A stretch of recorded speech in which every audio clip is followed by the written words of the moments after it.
Cycle নিয়ে শহরে গিয়ে এমন একটা ইউনিক জিনিসের দেখা পাবো তা সত্যি আগে কখনো ভাবিনি।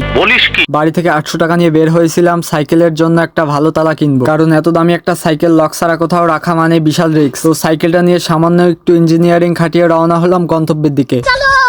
যাওয়ার পথে রাস্তার দুপাশে শুধু আর্জেন্টিনা আর ব্রাজিলের বড় বড় ব্যানার আর পতাকা। কিছুটা দূর যাওয়ার পর একটা উঁচু টাওয়ারের মাথায় যখন দুই দেশের পতাকা একসাথে উঠতে দেখলাম, তখন আমার পোষা পাখিকে পাঠিয়ে দিলাম। শহরের ভিতরে যাওয়ার জন্য একটা উঁচু ব্রিজ উঠতে হয়, আর এখানে এত বাতাস ছিল মনে হচ্ছে বাতাস খাওয়ার শেষে ব্রিজ থেকে নামার সময় একটা বাংলা সাইকেল দেখি, যেটা ইঞ্জিনিয়ারিং করে ইলেকট্রিক সাইকেল বানাই ফেলছে।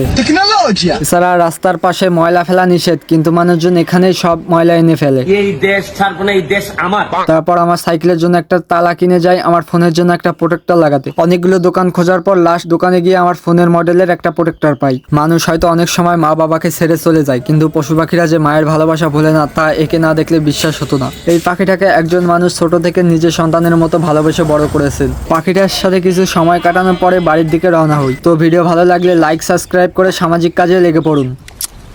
Love you.